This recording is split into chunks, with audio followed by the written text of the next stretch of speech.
Magandang hapon po sa lahat mga kapatid.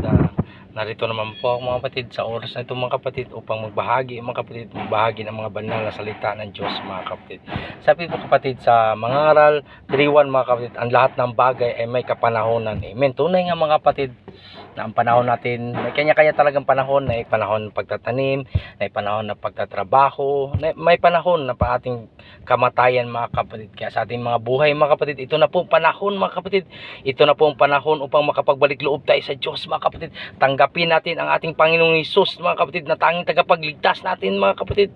Kasi sa ating mga buhay mga kapatid, diba sabi po sa kanyang mga banal na salita, ang lahat ng bagay ay may kapanahunan mga kapatid. Kaya ang ating mga buhay mga kapatid, hindi ating alam, hindi ating hawak ang ating mga buhay mga kapatid kung kailan tayo kukunin ng Diyos mga kapatid. Hindi ating alam kung kailan ang ating kapanahunan mga kapatid. Napapanaw tayo sa mundong ito mga kapatid.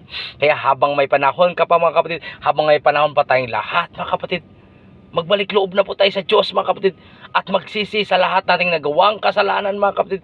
At higit sa lahat mga kapatid, may panahon pa tayo maituwid natin ang ating mga maling nagawa sa ating mga buhay mga kapatid. Ganyan kabuti ang Diyos sa ating mga buhay mga kapatid. Binigyan pa tayo na ng pagkakataon mga kapatid upang makapagbalik loob sa iya, upang makapagsisi, upang maitama natin ang ating lahat na gawang mga pagkakamali sa ating mga buhay mga kapatid. Kaya ganyan po tayo kamahal ng Diyos mga kapatid. Kaya huwag po tayo mawalan ng pag-asa kung anumang ating nararanas na ngayon. Kapanahon-panahon lang yan mga kapatid.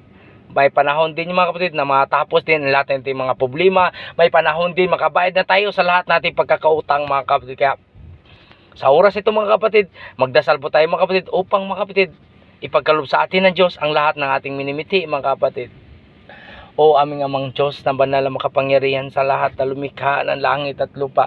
Lubos po kami Panginoon. Papasalamat po Panginoon sa oras ito Panginoon. Pinagkaloob niyo sa amin pero makarinig pa ninyo mga banal na salita Panginoon. Nawa Panginoon ikaw po Panginoon magbigay Panginoon ng karunungan o katalinuhan Panginoon. Upang Panginoon malubos na munawaan Panginoon yung mga banal na salita Panginoon. Kaya Panginoon sa oras ito, Panginoon, patuloy ka po, Panginoon, maghari, Panginoon, sa bawat buhay namin, Panginoon. Patuloy mo rin kaming baguhin, Panginoon, sa isip, sa salita, at sa gawa, Panginoon. Tawa, Panginoon, maglikha ka po, Panginoon, malinis na puso, Panginoon, matuwid na espiritu, Panginoon, upang, Panginoon, magampanan namin, Panginoon, ang gusto mo ipagawa sa iyong mga buhay, Panginoon. Kaya, Panginoon, yan po, Panginoon, aming samot dalangin sa pangalan ni Jesus, namin tagapagligtas. Amen. God bless po sa ating lahat.